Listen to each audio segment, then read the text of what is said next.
네, 오늘 시그널픽에서는 이준석 개혁신당 의원과 자세한 얘기를 나눠보겠습니다. 어서 오세요. 네, 안녕하세요. 예, 여러 가지 저희가 나눌 이슈가 많은데 예. 개인적인 얘기를 좀 먼저 짚어봐야 될 것 같습니다. 어제 이준석 전 의원에 대해서 성접대 의혹을 제기했던 네. 그 사람들에 대해서 이준석 의원이 음. 그러니까 이들을 고소를 했다가 무고 혐의로 다시 고소를 당하신 사건이 있는데 네.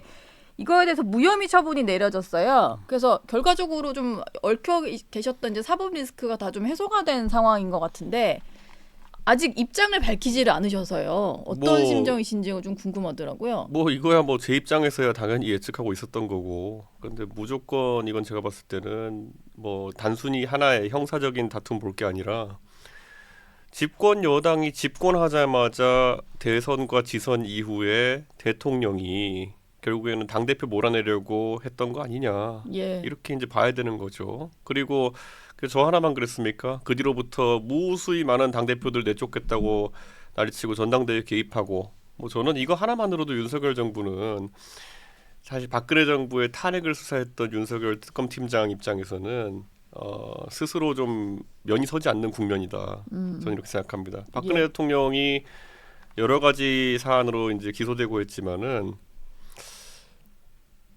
당무 개입이라는 게 굉장히 컸거든요. 네. 네, 근데 당무 개입을 그냥 한 거죠. 예. 그래서 저는 되게 안타까운 상황이라고 생각합니다. 결과는 이렇게 될 줄 알았지만 지난 2년 9개월간의 과정 자체가 좀 안타까운 상황이었다. 이렇게 좀 볼 수 있겠네요. 아니, 저는 근데 그렇게 일으킨 사람에 대해서. 저는 그렇게 될 걸 알고 있었기 때문에 저는 괜찮지만은 주변에 지켜보는 분들은 걱정 많았겠죠. 네. 예. 그리고 사실 글쎄요. 정치하면서 윤석열 대통령이 지금까지 이재명 대표도 잡아넣으려고 하고 조국 대표는 그 정치하기 전부터 잡아넣으려고 하고 거기다 이제 그런데 성과를 냈던 영역은 여당 사람 때려잡는 것밖에 없다 지금까지. 예. 당 대표 끌어내리고 이런 거 자기 힘의 한계 내에서 그렇게 했던 것 같은데 최근 들어서 그런 소리 하도 많이 듣다 보니까 이제 문재인 대통령 잡겠다고 그러고 있는 것 같은데 집권 3년 차에 그걸 시작한다 참 의아합니다. 알겠습니다. 근데 이번에 검찰의 무혐의 결론에 대해서 이준석 의원을 고발했던 쪽에서는 갑자기 한동훈, 이준석 내통설까지 나오는 거다. 이러면서 좀 받아들이지 못한다는 식의 입장을 냈는데 이게 좀 근거가 있는 얘기입니까? 뭔가 뒤에서의 내통 때문에 벌어진 거다? 전 살면서 한동훈 위원장이랑 전화통화 길게 한 번 한 것밖에는 연통한 적이 없습니다. 예. 그쪽 사람들과도. 네. 그렇기 때문에 한동훈 위원장과 저는 어떤 사안에 대해서도 의견을 나눈 바 없고 내통할 일은 더더욱 만무합니다. 한동훈 대표는 아직까지도 개혁신당 당대표 허은하 대표를 만나지 않고 있습니다. 예. 조국도 만나고 이재명도 만나고 다 만났는데 그러니까 그 정도로 약간 속이 좁은 분인 것 같아요. 네, 그러니까 그럴 일은 없을 겁니다. 그런 사람과 내통할 일은 없다. 네, 네. 그런 말씀이셨습니다. 이번 주도 이슈가 많을 것 같아서 본격적으로 얘기를 시작해 볼 텐데요. 오늘부터 그 내년도 대학 입학 수시 그 원서 접수가 시작이 되는 날인데 네. 그러다 보니까 이게 이 말인즉슨 의대 정원의 한 60% 이상을 수시로 뽑더라고요. 네. 그럼 이렇게 접수가 시작이 되어버리면 내년도의 의대 정원에 대해서는 건드릴 수 없는 영역이 된다 이런 얘기인데 그럼에도 불구하고 의료계에서는 2025학년도부터 원점 재검토를 해야 된다 이런 입장을 좀 고수하는 것 같아요. 이준석 의원이 보시기에는 이제 의료계 입장을 좀 받아들일 수 있는 상황이 된 겁니까? 어떻습니까? 원래 정원대로 다 안 뽑아도 됩니다. 일단 접수는 시작하더라고요. 예, 그게 사실 정원만큼 다 뽑아야 된다는 법이 있는 건 아니고 거기가 정치적 타협이 가능한 상황이다 이렇게 보고 물론 수험생들에게는 혼란을 주겠죠.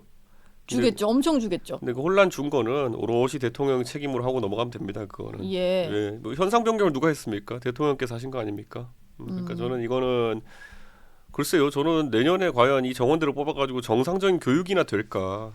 예, 갑자기 의대 교수를 어디서 확충하고 예.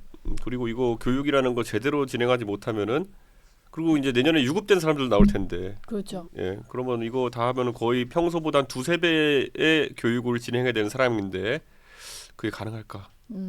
의료계는 일단 2025학년부터 좀 논의 테이블에 올리지 않으면 전공의도 안 돌아올 거고 우리도 대화에 들어가지 않을 거다 이런 얘기인 것 같은데 조금 전에 이준석 의원 얘기하신 거 들어보면 인원 조정이 좀 가능할 수도 있을 것 같다는 생각이 약간 들거든요. 그러면 뭐 일단 하자- 접수는 시작을 하더라도 하자 그러면 뭐든 할 수 있고요. 예, 그리고 예를 들어 이런 겁니다. 저는 정부 입장에서 들으면 약간 철렁할 얘기지만은 예. 지금 이제 1학년 학생들 뭐 예과 학생들 이렇게 막 공부 안 하잖아요, 지금. 예, 지금 거기에 휴학 지금 휴학 중이죠. 걸었잖아요. 이번에 신입생을 뽑아놓는다고 해서 휴학 안 한다는 보장이 있을까요? 그렇죠. 예. 그 얘기들을 많이 하더라고요. 의대 교수들은. 또 뽑아놓고 위에 눈치 엄청 보일 거 아닙니까? 예. 위에 엄청 눈치 보일 텐데 과연 또 휴학 안 할 방법이 있을까요? 우선 예. 뽑히고 나면 생각 달라질걸요, 그거는. 예. 뭐 지금 뽑는 것만이 능사가 아니라 좀 근본적인 해결부터 하고 진행을 해야 된다 이런 생각이신 것 같아요. 근데 어쨌든 여야 의정 협의체, 사자 협의체를 하자 이런 얘기가 나온 것만으로도 대통령실도 좀 한 발 물러선 모양새는 취하는 것 같은데 그거에 대해서는 좀 어떻게 평가를 하세요?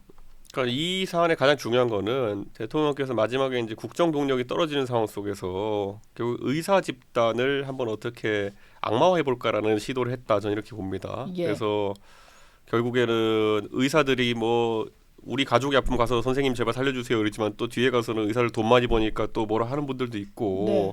가끔가다 일부 의사의 일탈 같은 것들 뭐 범죄 행위 이런 게 있으면은 그걸 침소봉대 해가지고 이제 의사들이 범죄 집단인 건 제작 묘사하는 네. 그런 문화 같은 것도 있었고, 그런데 이런 식으로 증언 진행하면요 하다못해 택시 기사를 2배로 늘린다 그래도 비슷하게 반발이 있을 겁니다. 예전에 카카오 카풀 진행한다 그러니까 택시와 유사 택시의 공급량이 확 늘어날 거라 생각해가지고 택시 기사분들 이 앞에서 시청 앞에서 분신하고 이러셨거든요. 예. 예. 만약에 공인중개사 동네 부동산 공인중개사 합격자를 2배 늘린다 그러면은 그분도 시위 안 할까요? 이건 의사에 대한 문제가 아니고요. 정부가 아무 생각 없이 라이선스 비즈니스에 대해 가지고 그냥 대중 영합적으로 움직였던 그것에 대한 지적을 해야 되는 거죠.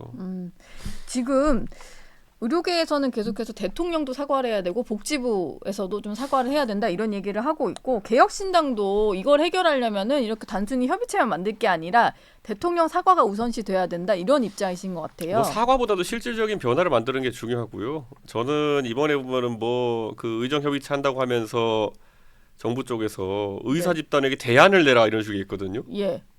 근데 이건 정말 화법 자체가 너무 이상한 거예요. 현상 변경을 한쪽에서 본인들 입장이 변경되면 변경되는 걸 얘기해야 되는 거지. 무슨 사고 쳐놓은 다음에 니네가 대안을 얘기해라 이런 게 어딨어요. 예. 때로는 가만히 있는 게 대안이거든요. 예. 아무것도 안 하는 게 대안이거든요. 예. 근데 그거를 왜 의사 집단 쪽에다가 니네가 대안을 내고 대안을 내는 쪽으로 우리가 협상 주체를 인정하겠다. 뭐 이런 게 더 도발이죠, 그거는. 예. 오히려 이게 협상하러 들어오라라고 하는 와중에 좀 어떤 화법에 있어서 들어올 수 없게 하는 그런 게 좀 보였나 봐요. 그러니까 누가 가만히 앉아 있다가 진흙탕에서 뒹굴고 있잖아요. 네. 그럼 선생님 뒹굴지 마세요 이렇게 얘기하는 게 그냥 대안이에요. 진흙 말고 똥밭을 줘야 되는 건 아니거든요. 다른 대안으로. 네. 그러니까 이걸 그럼 이거 무슨 대안을 달라는 거예요. 진흙탕에 구르게 한 사람이 누군데. 예. 그러니까 저는 대안이라는 표현은 이럴 때 쓰는 게 아니다. 근데 어쨌든 정부와 대화를 할 수 있는 협의체가 좀 만들어질 것 같기는 하고 의료계도 언제까지 그냥 2025년만 고집을 하면서 안 들어올 수는 없을 상황인 것 같아서 이렇게 된다면 약간 추석 연휴 전후로 해서 약간 물꼬는 트이지 않을까라는 생각도 드는데 어떻습니까? 좀 오래된 갈등이 해소될 수는 있을까요? 글쎄요. 근데 저는 단위가 이제 지금 보면은 최소 이제 당장 추석 넘어가게 되면은 2학기 수업이나 이런데 그 학생들이 복귀하는 것이나 예. 아니면 전공의들이 수련을 1년에 몇 개월 남기고 돌아오는 것도 웃긴 상황입니다. 네. 그 때문에 의료계 입장에서는 아니 정말 괜찮은 이제 협상안이 나오지 않으면은 그리고 끝까지 가자 이런 생각이겠죠.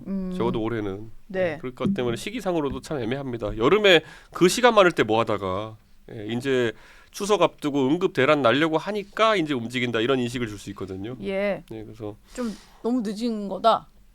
지렛대가 없어요 지금은.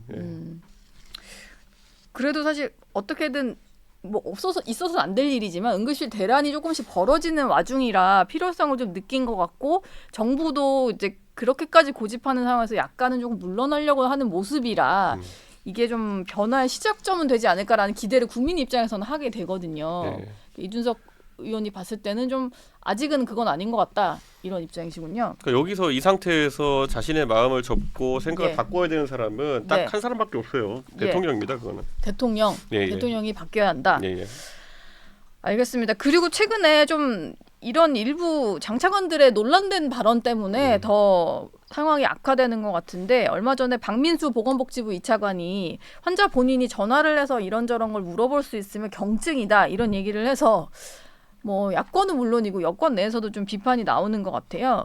이런 발언들이 좀 계속 반복되는 거 이건 좀 어떻게 보십니까? 그러니까 사실 아무리 곱씹어봐도 무슨 기준인지 모르겠어요. 예. 예를 들어 그 김웅 의원인가요? 한번 얘기했지만 술 먹고 인사불성 돼가지고 그럼 응급실에 전화하면 중증이냐? 예. 예, 그 기준에 따르면 그런 거잖아요. 예. 말꼬리 잡는다기보다는 솔직히 말하면은 언어 표현하는 거 갖고 응급을 따질 수 있느냐? 예, 아니 그 뭐 여기 머리에 칼이 박혔어도 전화로 얘기할 수 있죠. 예. 근데 이게 어떻게 이 기준이 될 수 있는 거지? 그냥 말 한마디로 모면하려고 이제 이상한 소리까지 하는구나 이런 생각이 드는 거죠. 예. 근데 지금 여야정 협의체가 좀 일단 출범이 된다고 하면 여기서는 어쨌든 좀 합의된 결과가 나와야 될 것 같은데 민주당 같은 경우도 좀 입장이 바뀌는 거 아니냐라는 생각이 좀 듭니다. 얼마 전에 여야 대표 회담에서는 2025년 증원 유지하는 거에는 좀 공감대를 보였었는데 얼마 전에 이재명 민주당 대표가 한 얘기를 보면 모든 방안을 열어둬야 한다. 오히려 의료계 쪽에 좀 서서 얘기를 하는 것 같아요. 이건 좀 어떻게 해석을 할 수 있을까요? 뭐 사실 이 의대 증원 문제는 대통령이 들고 나오기 전부터 오히려 저 민주 진보 진영에서 훨씬 더 세게 얘기했던 거거든요. 예. 뭐 필요성을. 쿠바식 의료 모델 하자 이런 것도 있고 뭐 예. 쿠바식 의료 모델이 뭔지 알고 하자는 건지는 모르겠는데 그렇게 하자는 것도 있었고 그랬기 때문에 지금 그 위치 잡기 되게 힘들 거예요. 예, 그런데 지금 당장 원래 이 민주당의 이재명 대표 같은 경우에는 그냥 단편적으로 그냥 표 보고 움직이는 성향도 있기 때문에 네. 지금 시점에서 의사 집단 표가 솔깃하겠죠. 예. 그러니까 뭔가 명확한 입장이라기보다는 모든 걸 열어놔야 된다는 되게 애매한 얘기를 하면서 의료계도 조금 이제 바라보는 그런 입장이다 이런 거겠군요. 그렇죠. 본인 입장에서 뭐 이 문제에 대해서 깊게 고민해본 흔적은 보이지 않습니다. 이재명 대표가. 개혁신당은 정확히 어떤 입장인 건가요? 저희는 벌써 한 4달 전부터 5달 전부터 선거 전부터 저희는 그 원점 재검토 외엔 답이 없다라고 얘기했거든요. 예. 제가 말했잖아요. 왜냐 본인이 대통령이 속된 말로 저지른 일이니까 주워 담지 않고는 협상이 시작 안 된다. 네. 원점으로 돌려놓고 나면은 그래 다시 증언을 논의해보자 이런 것도 가능하죠. 왜냐 예전에도 한 100명, 200명, 300명 정도의 증언 같은 경우에는 협상이 물밑에서 진행되고 있었거든요. 근데 지금 와가지고 갑자기 2,000명 이래버리고 1,500명 이래버리니까 엎어진 거거든요. 예. 저는 그러니까 원점 재검토가 유일한 답이라고 저희는 계속 얘기해왔습니다. 원점 재검토. 어쨌든 접수가 시작이 되더라도 인원은 변경이 가능하니까 그렇죠. 그거는 정부가 또 해결할 일이다. 그러니까 정원만큼 안 뽑아도 됩니다 원래. 예. 알겠습니다. 오늘부터 12일까지 국회 대정부 질문이 예정이 되어 있는데 아무래도 이 의료 공백과 관련된 공방이 좀 예상이 됩니다. 근데 여야정 협의체를 하자고 하는 와중에 그 대정부 질문에서 여러 가지 좀 공방이라든지 말실수라든지 이런 게 좀 불거지면 이게 사태 해결에 도움이 될까 이런 생각도 좀 드는데 어떻게 좀 예상하세요? 근데 대정부 질문에서 사실 윤석열 정부에 대한 어떤 의료 대란에 대한 질문하기에는 지난번에 뭐 그 교육위와 보건복지위가 같이 했던 청문회도 있었고 하기엔 예. 나올 거 다 나왔습니다. 지금 해법은 명확한데요. 그냥 네. 하기 싫은 거예요. 예. 하기 싫은 거기 때문에 다른 걸 찾고 싶은 거죠. 제가- 집이 정해진 정답인 그렇죠. 해법 말고 다른 걸 하고 싶은 아니 거니까. 지난번에 나오지 않았습니까? 이주 장관 얘기한 것처럼 그 정부 측에서 뭉개고 싶은 거고 예. 그래서 뭐 6개월만 버티면 이긴다는 생각인 거고 그리고 지금 뭐 민주당 입장에서는 뭐 진지한 대안이 있는 건 아닌데 숟가락 한번 얹어놓고 싶은 거고 예. 그러니까 그 둘 간에는 사실 대단한 게 나오기 힘들죠. 예. 그럼 대정부 질문에서도 뭔가 나왔던 거 이상의 뭐가 나오기는 쉽지 않다. 그냥 그렇죠. 공방 정도만 벌어지겠네요. 그렇죠. 그리고 이런 혼란에 대한 책임만 민주당은 물어볼 것이고 예. 실제로 본인들이 원하는 의대 증원하는 뭔지에 대해서 얘기 안 하겠죠. 일단 의대 증원 문제가 좀 해결이 돼야 될 것 같은데 이것도 너무 장기화되는 것 같아서 좀 봐야 될 것 같습니다. 이재명 민주당 대표가 어제 문재인 전 대통령을 예방을 했는데 여기에서 지금 두 사람 모두 검찰 수사를 받고 있다 보니까 이재명 대표가 문재인 전 대통령 일가를 향한 그 검찰 수사는 정치 탄압이다 이렇게 얘기를 했어요. 두 사람 다 이제 정치 보복 수사다라는 거에는 공감대를 형성한 것 같은데 어제 두 사람의 만남에서는 좀 어떤 게 남았다, 어떤 의미가 있다라고 보십니까? 저는 문재인 대통령 입장에서 굉장히 안 입고 왔을 것 같습니다. 안 입고 왔다. 지난 총선 과정에서 어떻게 이제 문재인 대통령 주변 인사들이 쳐나가졌는지를 다 알고 있는데 예. 지금 와가지고 이제 사실 이재명 대표가 하는 말이 그렇게까지 뭐 신뢰도 있게 들리겠습니까? 지금 뭐 민주당에 남아 있는 소위 친문 계열 인사들, 저도 이제 의원들 직접 얘기해 보면은 서운함을 느낄 정도로 당내에서 모욕적인 언사로 본인들한테 얘기한다라는 경우도 있었어요. 예. 그런데 그거 문재인 대통령이 지금 본인의 처지에 대해 가지고 이재명 대표가 갑자기 뭐 백마탄 구원자로 보일까요? 예, 그러진 않을 겁니다 지금. 네. 예. 어쨌든 어제의 어떤 두 사람의 대화를 보면 지난번에 전당대회 과정에서도 문재인 전 대통령이 얘기를 했던 것에 막 지지자들이 반발을 하고 이런 모습이었는데 어제는 지지자들을 향해서 같이 손을 잡고 들어 보인다거나 이런 겉으로 보여지는 것으로 봤을 때는 확실히 두 사람이 지금은 좀 같이 가겠다. 동맹을 맺고 좀 같이 대응을 해보겠다 이런 생각인 것 같더라고요. 실제로 문재인 대통령에 대한 수사 의지를 이제 사실상 검찰이 천명했음에도 불구하고 민주당에서 그렇게 강한 목소리가 나오지 않았어요. 예. 보세요. 민주당이 예전 조국 사태 때 보면 총동원돼 가지고 조국을 지키기 위해 나섰잖아요. 예. 근데 조국을 지키기 위해 나섰던 거에 비해 가지고 문재인 대통령을 지키기 위해 나서는 그 말의 강도라든지 아니면 동원력이라든지 근데 당내에 뭐 TF 기구 같은 걸 띄우기는 했잖아요. 그게 뭘 하겠어요. 그래가지고 예. 저는 그때 조국, 이재명 이런 분들에 대해 가지고 예. 그 동원령을 사실상 선포한 거죠. 사람들 다 끌어모아 가지고 이렇게 시위하고 이렇게 했던 것에 비하면은 지금 뭐 TF 만들어서 회의 한두 번 하고 이런 게 무슨 대단한 그런 방어 기작이겠습니까? 그러니까 문재인 정부 당시에 조국 당시 장관을 향한 것에 좀 공세를 펴던 민주당과 달리 지금 이제 민주당에서도 전 정권 정치 탄압 대책위를 만들긴 했지만 이게 별로 역할을 할 만한 기구는 아니다 이렇게 보시는군요. 그렇죠. 저는 그래서 문재인 대통령 입장에서는 이건 오롯이 문재인 대통령과 그 가족이 헤쳐나가야 될 일이라고 생각하고 준비하고 있을 것 같습니다. 예.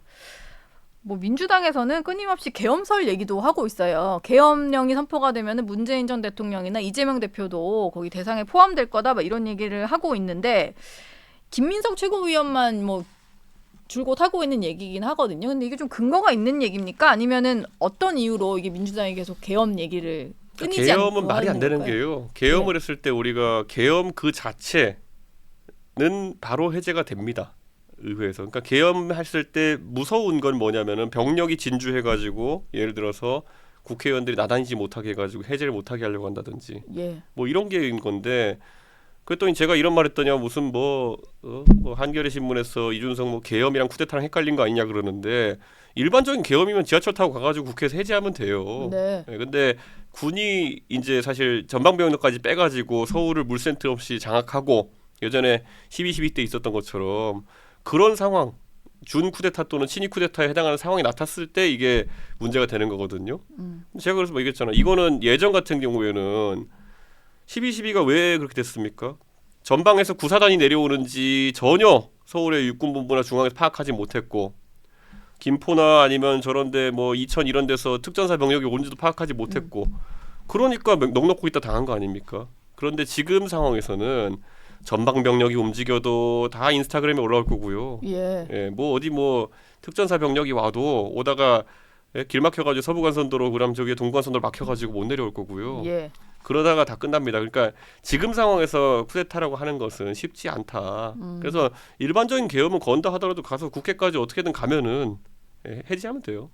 뭐 그런 거는 뭐 허무맹랑한 주장이고 있을 것 같지도 않지만 있더라 하더라도 예전에 우리가 접했던 예전의 계엄과는 다른 상황이다. 제가 이렇게 비하잖아요.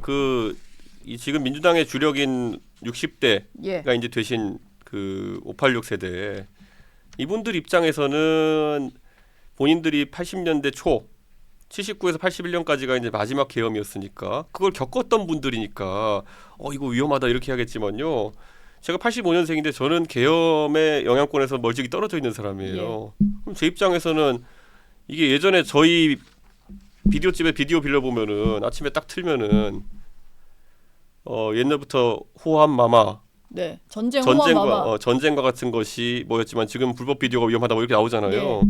그러니까 그 정도의 시대착오적인 얘기인 거예요. 지금 호환 마마 그러면은 웃을 거 아니에요. 심지어 네. 불법 비디오 이래도 웃을 거 아니에요. 예. 그러니까 위협이 이분들이 한 20대 초반일 때 느꼈던 위협을 지금의 20대 30대한테 투영하려 그러면은 그냥 웃는 거예요. 예.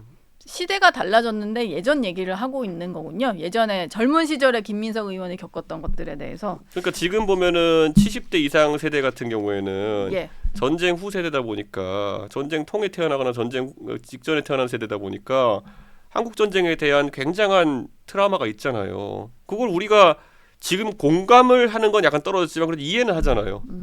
그러니까 그 민주화 운동 세대가 왜 그런 개헌 같은 얘기를 하는지는 뭐 이해는 하는데 공감은 안 되는 거죠. 지금 그런 일이 발생할 거라는 거에 대해서는. 예. 뭐 계엄 얘기는 김민석 최고위원만 하고 있기는 해서 이게 좀 어느 정도 굴러갈지는 봐야 될 것 같기는 하고요. 김건희 여사와 관련해서도 좀 질문 드리겠습니다. 그 검찰 수사심의위원회에서 결론을 내리긴 했어요. 뭐 예상했던 결과가 나왔습니다. 무혐의 처분을 하는 것으로 권고를 했고 검찰도 그대로 종결을 할 것 같은데 검찰 수사심의위가 이대로 가도 되느냐에 대한 논란이 또 불거지고 있는 것 같아요. 이준석 의원이 보시기엔 좀 어떻습니까? 이번에 나온 저는 결론. 이번에 제가 검사가 아니기 때문에 수사에 대해 잘 모르지만은 제가 예전에 방송 나가서 그런 적이 있어요. 김건희 여사의 명품백 논란이라고 하는 거는 그냥 약식 기소 정도로 끝냈으면 어땠을까라는 생각. 예. 예, 이게 뭐 그 영부인이 재판에 가서 뭐 이렇게 재판 받는 것도 굉장히 문제고 하지만 이런 일이 반복되지 않아야 된다는 경각심을 주기 위해서라도 뭐 300만 원짜리니까 그냥 반농담적으로 벌금 300만 원에 약식 기소하고 그냥 납부하고 끝냈으면 어땠을까. 예. 이게 뭐 사실 영부인까지 지낸 분인데 뭐 앞으로 나갈 공직선거가 있는 것도 아니고 뭐 그런 기록이 뭐 크게 해가 될 것 같지는 않거든요. 다만 우리가 그래도 앞으로 고위공직자의 부인이나 이런 분들이 이런 거 받으면 안 된다는 건 명확히 세워야 되는 거거든요. 네. 근데 이거는 좀 결말이 좀 애매하게 됐습니다. 국민들이 납득을 잘 안 할 것 같아요. 국민이 납득할 수 없는 결론으로 어쨌든 검찰 수사는 종결이 될 것 같은데 이번 주에 국회 법사위에서 김건희 특검법을 상정을 할 계획이더라고요. 오히려 이제 수사심의까지 결론이 다 난 상태가 김건희 여사 특검법 처리하는 데는 좀 악영향을 주지 않을까 이런 생각이 드는데 어떻게 전망하세요?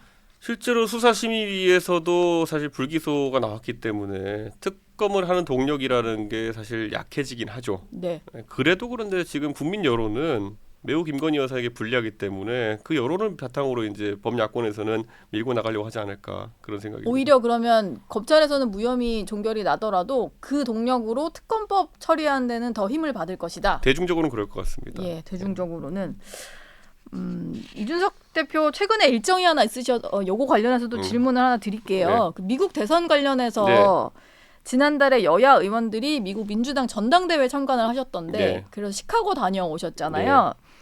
갔다 오신 좀 소감이 궁금합니다. 근데 좀 제가 좀 바랐던 장면은 해리스 부통령 좀 만나는 이런 모습이 연출되면 참 좋겠다 했는데 그건 못 하셨더라고요. 해리스 한 2m 앞에서밖에 못 봤어요. 2m까지는 가셨군요. 네, 그래도. 2m 예. 앞에까지 봤고 그런데 완전 접근하는 건 힘들었고 오히려 펜스 부통령 공화당 쪽에 예. 그런 인사나 아니면은 주지사들 이런 분들 상원 의원분들 이런 분들 좀 봤습니다. 민주당 쪽에. 좀 어떻습니까? 미국 대선 2달 정도밖에 안 남았는데 직접 보고 오시고 지금 국내로 돌아오셔서도 돌아가는 상황을 보면 저도 이제 한국에서 언론을 통해 접할 때는 해리스가 상승세를 굉장히 타고 있다라고 생각한 지점에 갔기 때문에 이렇게 가서 봤는데 이런 말 하면 이건 제가 그냥 선거를 저도 한국 선거지만 여러 번 본 사람 입장에서 봤을 때 예. 한국 언론이 과도하게 해리스 편향적으로 보도하고 있는 느낌은 납니다. 미국의 실제 분위기는 그렇진 않은데 국내 분위기가 오히려 더 해리스 쪽으로 그러니까 형성되었군요. 해리스 대통령 후보가 이제 이야기하는 걸 제가 바로 앞에서 봤기 때문에 여러 가지를 느낄 수 있었는데 우선 뭐 이거는 그냥 선거 이미지 입장에서 봤을 때 보면은 해리스 후보가 트럼프 전 대통령과 같이 이제 토론장에 나갔을 때 첫 번째 아마 사람들한테 놀라움을 줄 거. 9월 10일이니까 이제 얼마 안 남았는데 얼마 안 남았어요. 뭐 내일이네요. 예. 한국 시간 모레쯤 될 텐데 키 차이가 엄청납니다. 키 차이. 예. 그러니까 예전에 힐러리 클린턴이 나왔을 때 힐러리 클린턴이 한국 그 키가 167 정도 됐었거든요. 트럼프 대통령이 매우 커요. 192 정도 되거든요. 그래서 그때 토론할 때도 사실 둘이 같이 서지 않으려고 노력을 많이 했고 예. 그런데 해리스 대통령은 힐러리 클린턴보다 10cm 정도 작습니다. 아 TV에서 보기에는 커 보이는데 그렇죠. 그걸 현장에서 보니까 좀 느낌이 오더라고요. 아 체구가 좀 차이가 나겠군요. 체구가 굉장히 차이 나고 예. 이게 뭐 키가 작은 게 좋다 나쁘다 이런 문제가 아니라 그렇죠. 미국의 유권자 중에 약간 일부 같은 경우에는 그런 약간 마초주의적인 성격 이런 걸 좋아하는 그런 게 있거든요. 네. 뭐 반대로 이제 해리스 후보의 여성적인 면을 좋아하는 분도 있겠지만은 제가 알고 있는 미국에서는 이게 상당히 좀 작용을 할 가능성이 있습니다. 첫째로. 그리고 두 번째로는 메시지가 이제 제가 본 거로는 첫 번째 여성 대통령, first madam president라는 표현이랑 예. 그 다음에 쓰는 표현이 criminal versus prosecutor. 그러니까 범죄자 대 검사. 네. 이걸 하려고 하는데 이거 공교롭게 제가 둘 다 해본 캠페인이거든요. 한국에서. 근데 이거 뒤에 갈수록 이게 그러네요. 공교롭게. 끝까지 끝발이 붙진 않습니다. 그러면 네. 이제 정책적인 면에서 뭔가를 가미해야 되는데 이런 게 있어요. 해리스 후보가 정치를 해왔던 기반이 캘리포니아입니다. 예. 캘리포니아는 압도적 민주당 우세주고요.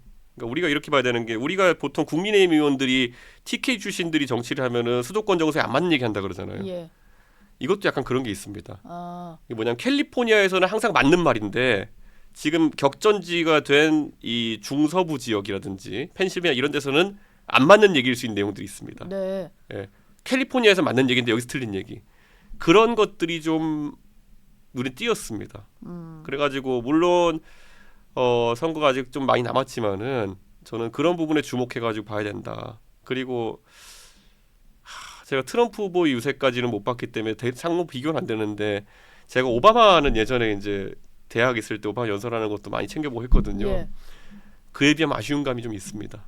이런 톤이나 매너나 아니면 내용 풀어가는 방식 같은 게. 오바마와 비교를 했을 때는 해리스 부통령이 좀 부족함을 느끼셨다. 이게 해리스 부통령이 어쨌든 후보가 된 이상 빠르게 그렇게 그런 성장할 수 있는지는 봐야겠죠. 예. 마지막으로 짧게 질문 드리고 싶은 게 우리 정부가 너무 국내 어떤 현안에만 좀 이제 매몰되어 있다 보니까 미국 대선 대비는 잘 하고 있느냐 뭐 이런 우려도 좀 있었는데 이번에 좀 이제 여야 의원들 가서 보시니까 어떻습니까? 나름 우리 정부도 누가 되더라도 좀 할 수 있는 대응 같은 것들은 하고 있는 상황이었나요? 바이든 대통령 같은 경우에는 민주당 대통령이지만은 어쨌든 굉장히 상원 의원을 오래 지냈고 예. 그다음에 그 외교에도 정통하고 뭐 이런 부분이 있어가지고 우리가 어느 정도 예측 가능성이 있었다 이렇게 보지만은 해리스 부통령 같은 경우에는 지금 굉장히 민주당에서 강성 진보층의 지지를 많이 받고 있습니다. 예. 예, 그렇기 때문에 이게 외교적으로나 대한 관계에 있어서 어떻게 이제 발휘될지는 좀 지켜봐야 될 것 같거든요. 그리고 민주당이든 공화당이든 공이 이제 대외적으로는 예전에는 민주당이 오히려 약간 큰형님처럼 팍스 아메리카나를 유지하고 이렇게 하는 쪽으로 트럼프가 이제 굉장히 국수주의적인 면을 보이고 이런 식으로 대비가 됐었는데 예. 지금은 다 그쪽으로 수렴하고 있습니다. 약간 트럼프주의까지는 아니지만은 국내로 생산 기지를 다시 불러들이고 이런 것에는 민주당이 당선돼도 다 동의할 거거든요. 그러니까 저는 이런 부분이 앞으로 우리에게 녹록치 않다. 어떤 경우에도 그런 생각입니다. 예, 미국 대선 얘기를 좀 더 길게 나눴으면 어땠을까라는 좀 아쉬움이 드는데 지금까지 이준석 개혁신당 의원과 얘기 나눠봤고요. 다음에 다시 한번 모시겠습니다. 예, 고맙습니다. 감사합니다.